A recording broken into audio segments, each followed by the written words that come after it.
Hello and welcome to another episode of the Best You interview series. It's Gary here again. Thank you very much, as always, for taking the time to tune in to this episode. And today I'm delighted to be joined by serial entrepreneur, franchise mentor, and mental health advocate Bennett Maxwell, who's here to discuss his life and career journey that led him to help aspiring entrepreneurs build wealth through franchising while staying mentally resilient. Bennett had been involved in sales for most of his life, progressing from door to door to solar to cookies, and now spends a lot of his time selling and supporting franchises and franchisees to success. However, Bennett's journey has been far from smooth sailing and certainly wasn't what you'd call a straight line in terms of career and success trajectory. From dropping out of pre-med in his final year to experiencing health challenges while still enjoying success in sales, there has been some pivotal moments and points in his life that has helped shape him as a person and the services and supports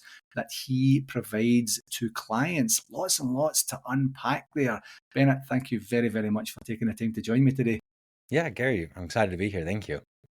Yeah, me too. So I mentioned briefly there in the bio that the journey hasn't always been smooth sailing. When we had the opportunity to chat prior to recording, you had shared a lot about your journey in terms of the sales and such, but some of the impacts that it had on your physical and mental health at the time. So I'm really interested for the viewers and listeners to provide a bit of an overview of your journey that got you to this point today. I'm always kind of figuring it out on the way, I guess. And because of that, when I got into door to door, immediately I started making good money. I made $250,000 like the first full summer I did that. And I'm like, okay, I don't need medicine anymore. I don't need to study that because I can make the same in a smaller amount. And I just started hyper focusing on money. I was like, this is cool. Not even that I was spending it. I was just saving it and kind of hoarding it. And I was after the wrong goal. The goal I thought I was after was $1 million. So sales led me into solar. And then I ended up exiting that and I had that $1 million net worth. And, for whatever reason, that just always was my goal, thinking that all my problems would go away.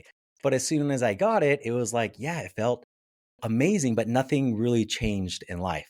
So in realizing that, I realized I wasn't even on the right path. Because I hit that millionaire status, but I was 310 pounds and I didn't have a great relationship with my wife anymore. I wasn't spending a ton of time with my kids. And so that kind of reset me on like, okay, it's not about the money, then I guess what it is about. And I'm still along that journey. But I feel like every time I start a new venture, I like have the goal. So like that first one was solar. I didn't really do a mission statement. It was just like, I just want money. Got the money. And then I realized, okay, the money was nice, but I want money and to be happy along the way. So then came the cookie company and I did do a mission statement. I was like, okay, I want the money and I want joy and fulfillment, but I still worked myself to death, So then I did that. And then now I'm on the third company and I'm like, okay, now yes, the money's great. The joy and fulfillment's great, but now I'm also wanting the time. And now I'm reducing it to like a 20, maybe 30-hour work week. And that's been really nice. But yeah, very bumpy journey because I still don't know where I'm headed. Yeah.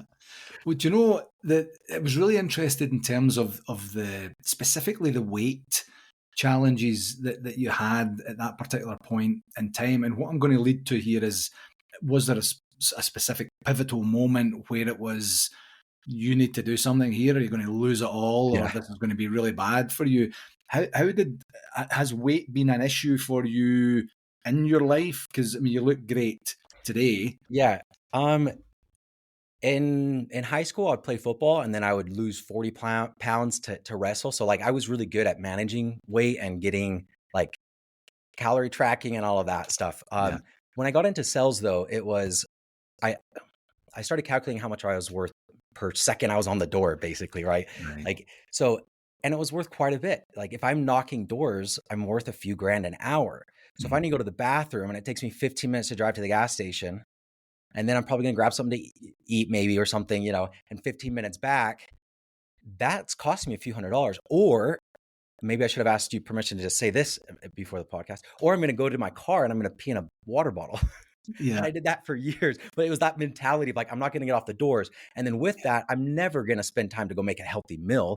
It's like something quick, because if it's McDonald's is versus, sitting at McDonald's eating in the car versus like Chipotle sitting down, that's 30 minutes of time difference. And that cost me $200. And again, I was so focused on the money. So Yeah. one, it was realizing that. And then it was realizing, again, I'd sold the solar company, and I was like, what am I even doing this for? Right. And it's like to be with my kids and to be with my family. Yeah. And I finally realized I didn't have to have all this money to, money equals free time, which equals like vacation time, and then equals family time. It's like, oh, I could just be with my family right now. Um, but being 29 years old and 310 pounds, 5'8", I'm short, Yeah. walking up the stairs and I can't even freaking breathe. And I'm like, yeah, this has to change. So Yeah. instead of telling myself I was just going to like, I'm going to kind of try to focus on it and also do business, I'm like, no, I'm going to focus on it 100%. I'm going to do something drastic. Like I do anything, anytime I get into anything in the business, like I'm just going to jump right in. I did a Yeah. gastric sleeve surgery. So they cut your stomach and they sew it up at the same time. They make it 4 ounces. Right. 4 ounces is very, very small. So it forces your body to become receptive again to and sensitive to insulin. And yeah, it just like no carbs for 6 months. You could only sip water for the first few days. Like it really changes your entire lifestyle. Yeah. Wow, that's incredible to go to that length. And I wonder, just to go back to the money, I was a consultant for I guess technically you could say I still am, so for 15, 16 years. So then I trained myself to think exactly as you thought, to say, this is how much my time is worth based on an hourly rate. Mm-hmm. So, and the equivalent would be the time at the door and the opportunity to make the sale and such. And then it really was, in a way, I didn't ever feel it was super restricting. For me personally, it was more of a, okay, I could drive exactly like your example. I could drive to that place and pick that thing up and then drive back, and that's going to cost me $200 in my head in this, phantom calculation that I've just made, or I could get it delivered for $60. And I don't like the $60 number, but I much prefer 60 to 200. So then it was quite freeing for me in Mm-hmm. a sense to say that is what this organization has said I am worth today in terms of what they're willing to pay me per hour. And it was very, very transactional in that respect. But what I was going to ask you was, when you achieved so much success, and I'm talking about financial success here, is that in some way skewed your opinion or philosophy in and around money to a point that it was, I don't know, destructive, confusing, less than satisfying? Yeah, I mean, I guess the more stubborn you are, it's kind of like you could go read books and everybody says money is not satisfying and there's the studies and whatever, or you can have to experience it because you're hard headed, you're like, but I'm different, Yeah. So I was different until I wasn't anymore. Um, but like maybe I'm interpreting the question incorrectly, but is it also part of it? Like, does it take money to realize that you don't need money? Right. Is that kind of what you're getting at? Yeah, exactly. For me it was, but it's not necessarily money. It's whatever arbitrary goal, that material goal that you set. Yeah. The quicker that you're able to achieve goal after goal after goal after goal, which I was very fortunate to do, but whatever sales goal, whatever Cutco nice goal, whatever LDS Mormon mission goal, like I was just really good at achieving my goals. And each time it's like, okay, what's next? What's next? What's next? And then you start seeing the pattern. You're like, oh, this goes on forever. Yeah. Like there is no stop to this. Like if I've achieved, my top 5 goals that I ever had, within a few years, then it's like, crap, life's kind of depressing. If I could Mhm. achieve everything I want and I don't feel ecstatic all of the time, then crap, I had bad expectations. So, Yeah. I guess in my journey, that's kind of how it went. And I got fortunate again. It could be with money, it could be with whatever. If it's a material goal, it's not going to give you what you want because you don't want anything material, right? You want an emotional state. Yeah. So if your goal is in an emotional state, that material goal is never going to could help you achieve it, but it's never going to achieve it for you. Yeah. And I just didn't know that. I wasn't taught any of that. Mm. It was more delayed gratification. I think I was really good at that, which was really Yeah. good at business, like especially in Mormonism. It's like, Mm. if you keep all of the Mormon church's commandments, and pay your tithing and donate your time and energy and money, then you'll be blessed. Yeah. And, but if you're not blessed, then, that's just I guess a trial of the faith, and you kind of have to do it anyway. Yeah. Anyways. Yeah, it's interesting. I play football with a fellow who managed to retire very, very young in life. Had a startup. I actually don't know what his business was, something in IT technology, something like that. And I was just chatting with him recently, and I said, we were both injured, actually sitting on the side, and I said, what do you do with your time now? And he said, you know what, that's a great question. My day is typically a little bit of this and a little bit of that, a little bit of that, and I'm kind of trying to figure out what I want to do. He's been retired for like 17 years, something like that, like Yeah. a chunk of time. And I said, you didn't think of going back in and having that bug of, I did this successfully one time, I wonder if I could 10x it the second time or create more impact, or whatever the parameters would be.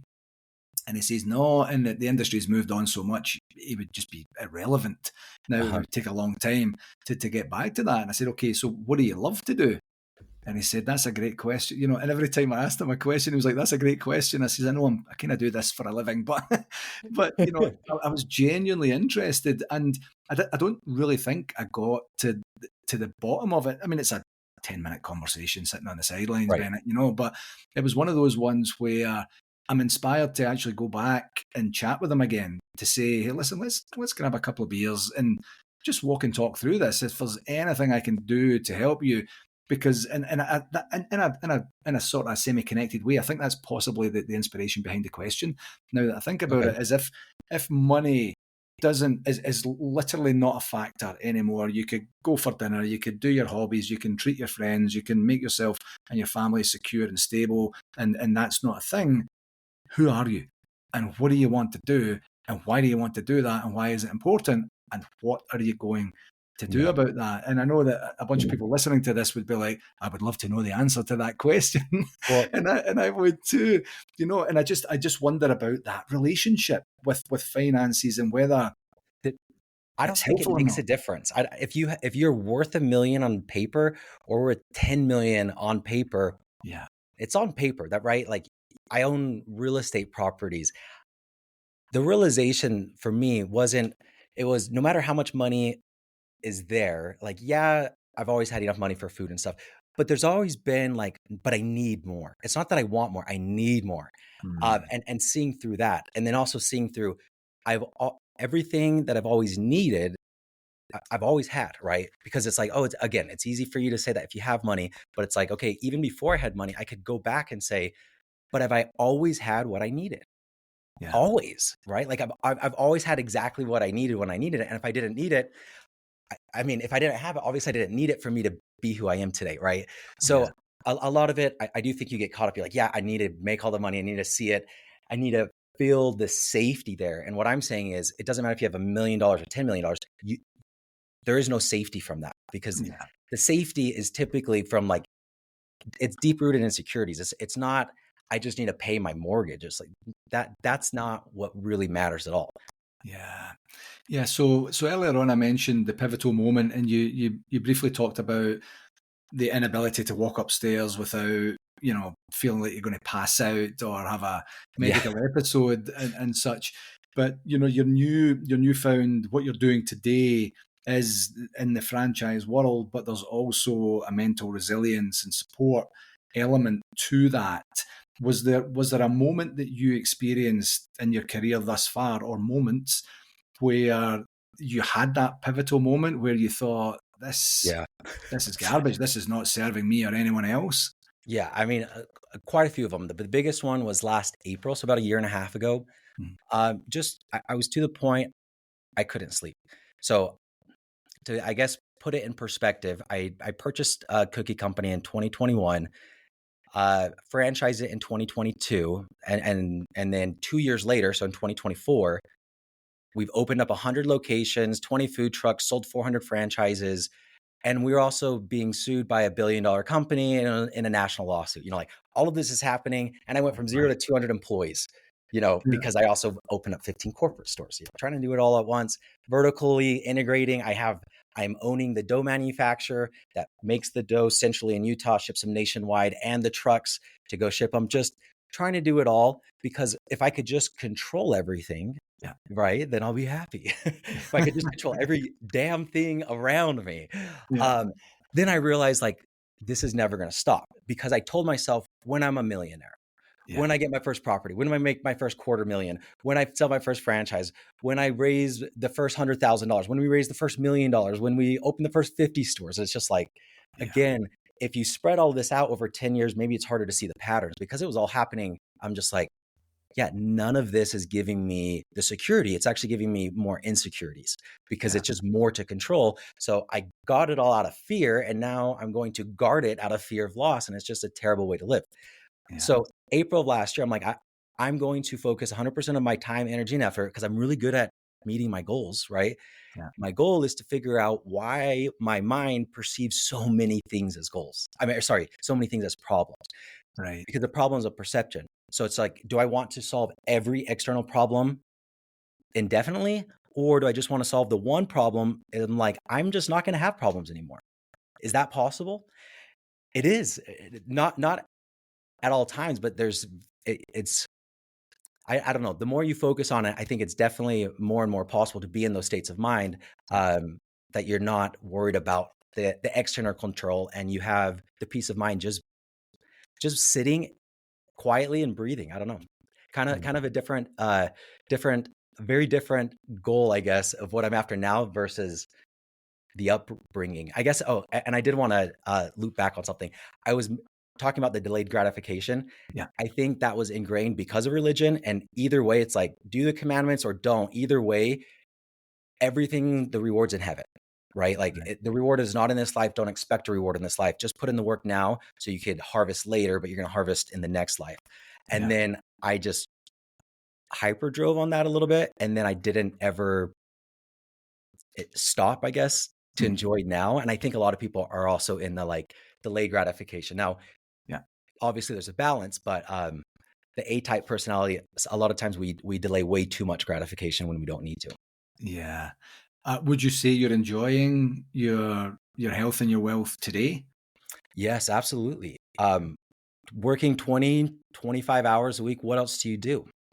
I mean, I'll tell you, I woke up, I got onto my red light, I listened to a Joe Dispenza meditation for 30 minutes, go warm up my sauna, do some stretching and yoga till it's heated, go in there for 45 minutes, and then, come into work at 10 o'clock, and then I'll probably go to jujitsu later tonight.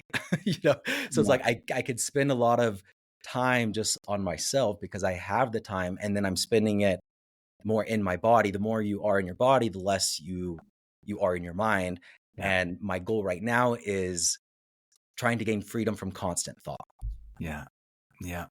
So back to your challenges a year past April, you're not sleeping. Do you seek some help? Do you have a conversation with a loved one? Oh, I was doing everything. I mean, I was already seeing a therapist. I started seeing a therapist when I sold my solar company in summer of 2020. Because again, it's like, wait, why did I just achieve everything I've ever wanted to achieve, and then I don't feel like I thought I was going to feel? Yeah. The big thing for me was, I'm like, we use shortcuts in everything in our lives, right? Like the Riverside is a shortcut so I can have this conversation with you. And we're totally fine using a shortcut so we could facilitate a conversation. But when it comes to a shortcut with our brains and admitting that there's something wrong with our brain and putting a substance in there, a lot of times there's a block. For me, there's a block. I'm like, I'm going to use a shortcut to get to work, driving my car, but a shortcut to be happy, nope. So that was the decision. First was just like, I'm going to hyper focus on just this. And part of that, because I had a fear of anxiety medication. I'm like, I don't want to be a person that's on anxiety medication for whatever reason, because I don't know, it's drugs and then addiction and all of the garbage that I grew up with hearing, Yeah. So I kind of had to get past that. And I'm like, no, if I need something to calm down my state, because like what I was identifying is my nervous system is out of whack. Mhm. I could just lay there in the middle of the day, nothing's happening, but my heart rate's elevated, my cortisol's up, blood pressure's up, like my nervous system is out of whack, right? Yeah. So anyways, going from not just seeing a therapist, but also a psychiatrist, and I got prescribed something called gabapentin, which a lot of times it's for seizures. So it just like calms your nervous system down a little bit. Yeah. And that was amazing. I did that for about a year, and then that's all and until I didn't need it anymore, Yeah. But I don't think I could be to where I'm at right now unless I admitted that I needed it, that I accepted it. And I also accepted like I'm just going to need it for when I need it and not do like the doomsday of like, if I take it once, I'm going to do this forever. Like, the Mm. anyways, yeah. So making the decision and going all in on it. Same thing just with investing. Anything that I see on YouTube or on Facebook ads, like this is a pulsetto ring. I probably bought this a year and a half ago, probably in that, in my darkest hour. You put it around your neck, and on either side right here is where the majority of the endings of the vagus nerve is, Yeah. and that's in charge of the parasympathetic nervous system, which is like the rest relaxation. So Yeah. I got into all of that. I have the sauna in my garage. I got a cold plunge in my garage. Because again, I'm like, who cares if I'm raising money for Dirty Dough and we're getting, multi-million-dollar valuations really quick? Like if I can't sleep, none of it Yeah. matters. So hyper focus on that. And when I did, it's funny, like the company never really needed me anyway. I'm much more effective now than I was a year and a half ago, even though I was working 80 hours and Yeah. stressing for 100. And now Yeah. I'm working for 20 and maybe stressing for an extra hour or two, but I'm just like, nope, I'm done. Yeah. And what a gift to be able to be aware of these situations that occur in of the moment, to then acknowledge actually what's happening, whether it's immediate or with some supplemental professional help or services, and then do something about it. That's what sets people like you, achievers like you, apart from other people. A lot of other people certainly might have the first and will dabble in the second and might just not make their way to the third to get over that line, to be able to then say, this has all been a blessing. This has all been information and data that I've needed to be able to take action on it, and I'm going to take action on it. No one does that. Well, I say that very, Yeah. very generally. Not everyone does that. I would say, yeah. And I've been thinking about this a little bit, but kind of on the flip side, like most people don't do that with most things, but do most people do it with at least one thing of their life? And they're just focusing on the wrong thing. Again, I haven't really thought this through, but for whatever reason, it's kind of like, again, I am good am I good at sales, or am I just good at sales because I focused on sales? Yeah.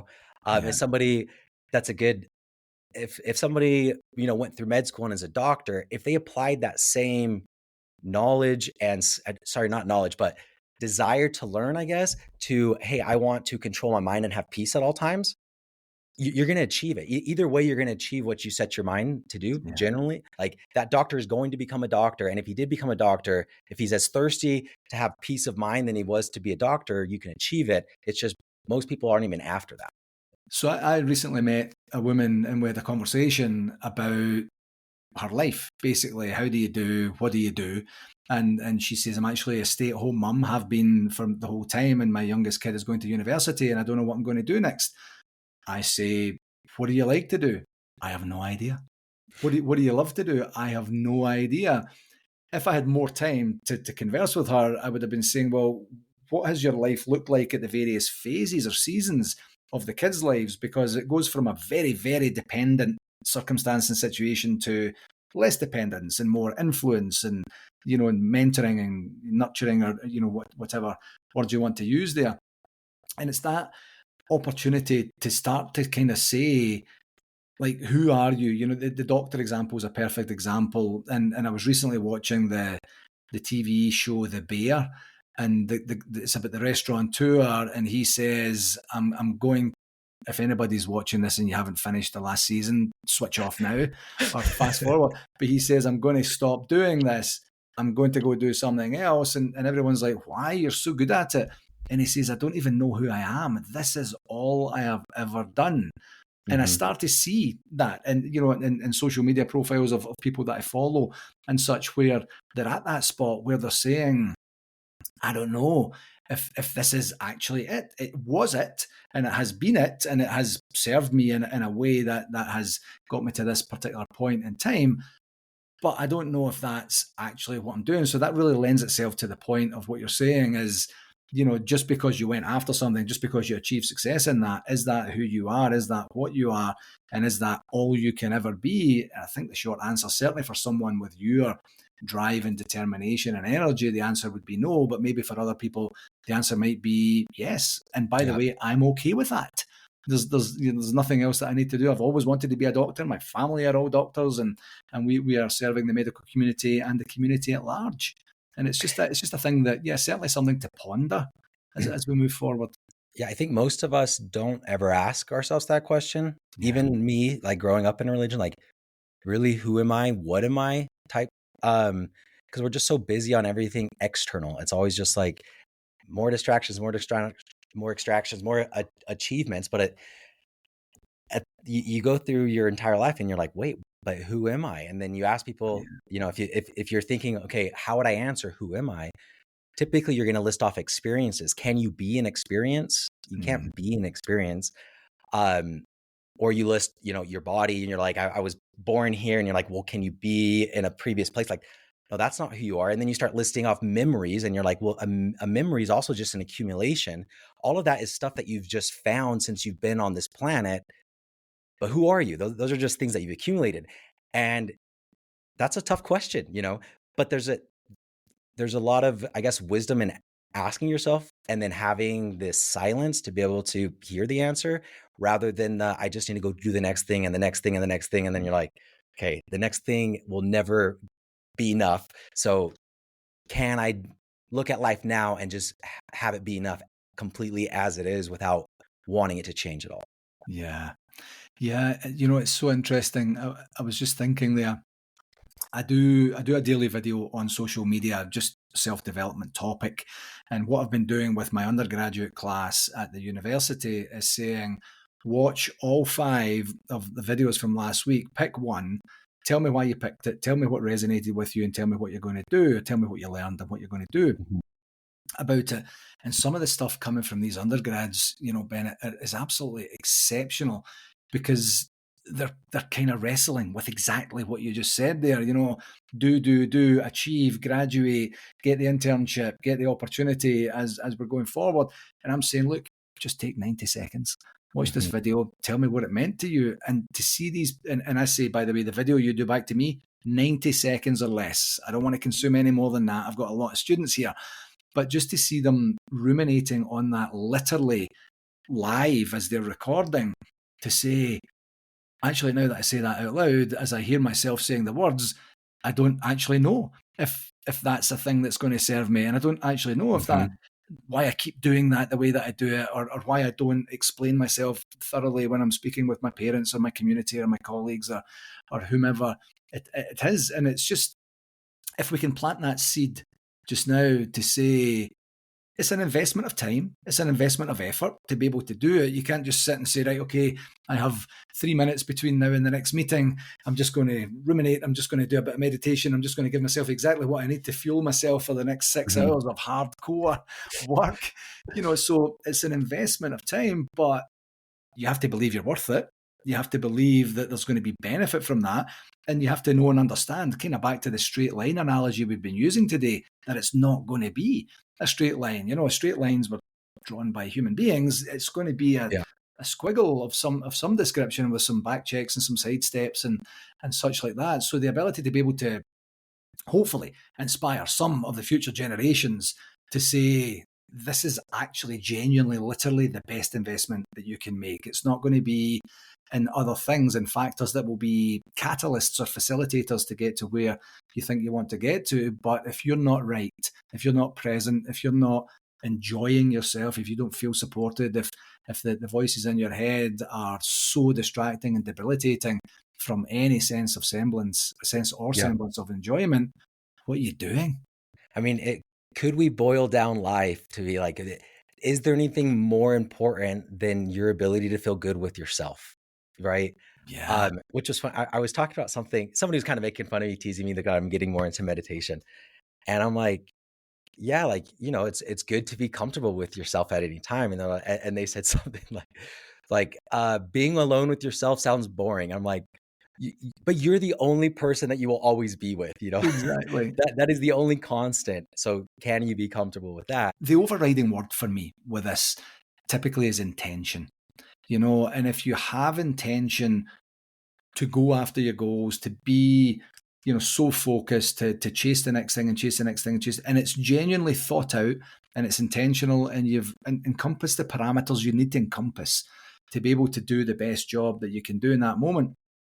Absolutely fabulous. Good for Yeah. you for doing that, spending the time up front and then living in to that. One of the challenges, I think, is when intention becomes either an afterthought or it's not even considered at some point, and it becomes a habit and some sort of this is just what I've committed to doing, so I'm going to commit to Yeah. doing it. But why are you doing it? Because I committed to doing it. Yes, I heard you the first time, but tell me why. Tell me why. And without that intention to say, this is what I'm going to try and fashion my experience to be.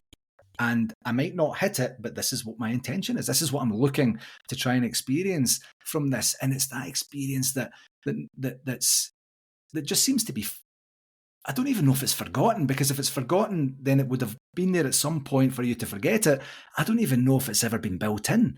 It's absolutely fascinating. So in terms of the current work you're doing now, you got experience on the franchising side, with the cookie company, and now you're in a situation where you are supporting, as I'd mentioned earlier, franchisees and franchisees to be able to know and understand what the industry is, what it looks like, what the opportunities look like for you, but you're also layering in a level of support that maybe a typical business transaction wouldn't layer in terms of the ability to say, this is what your experience might be and this is what you Yeah. may have to look out for. Tell me a bit more about that.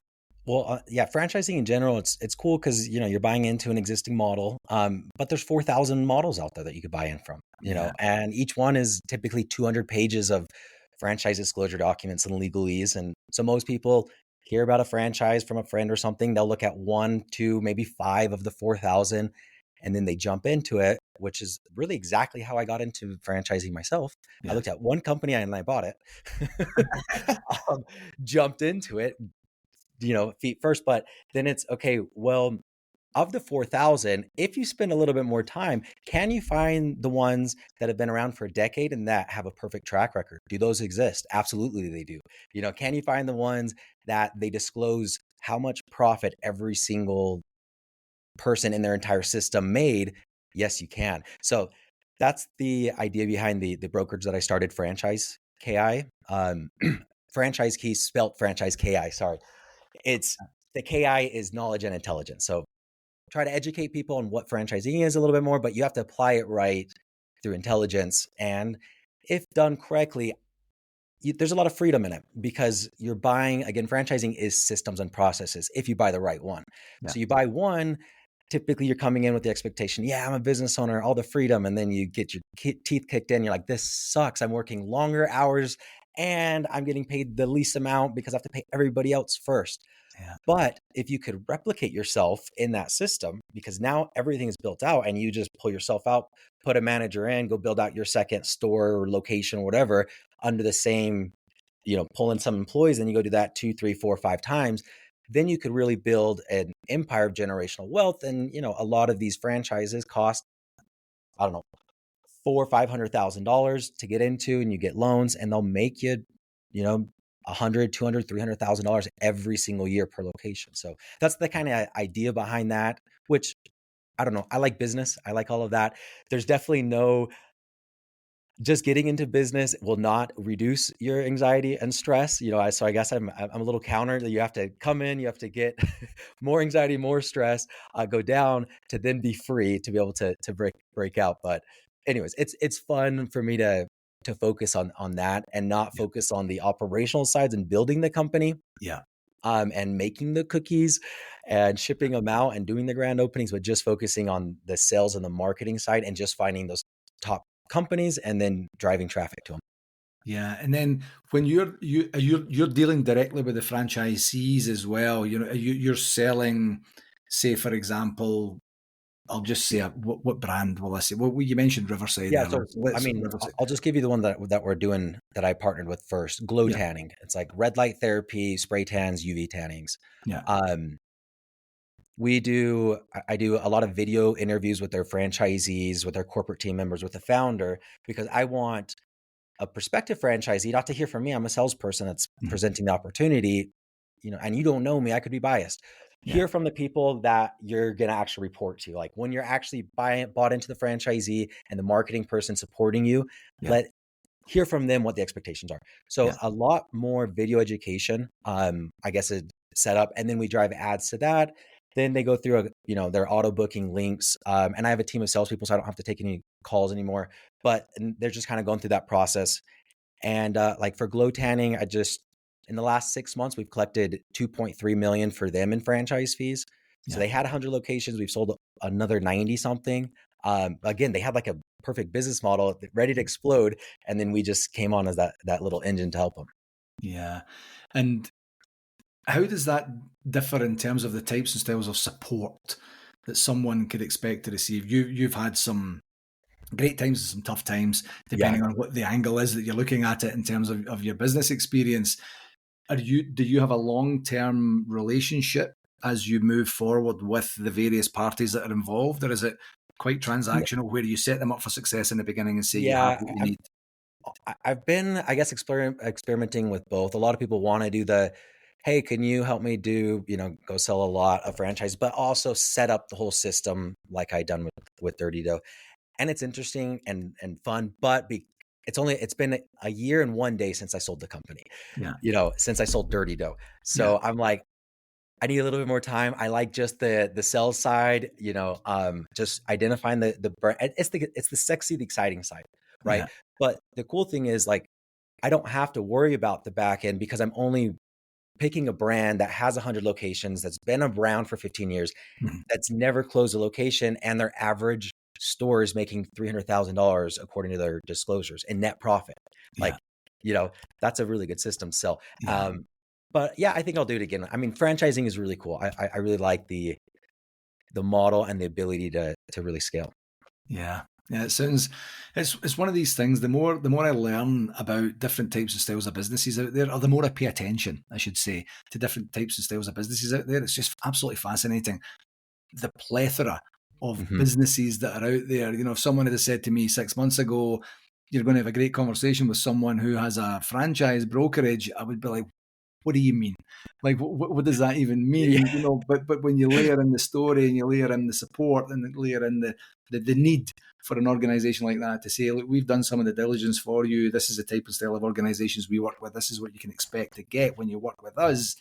It makes a lot of sense, and it takes a lot of guesswork out and probably a lot of homework for the folks that just want to have the business and Well, start to grow at yeah, scale. again, I mean, it's just you don't know what you don't know, and then you just make mistakes. And I'm still new to it, but I'm 100 stores open and Yeah, of making mistakes. I just consolidated that into to a few years. yeah, So trying to, I mean, I guess that's what franchising comes down to. It's like you're learning from other people's mistakes, whether yeah. you're going through a broker and choosing one or just buying into the system.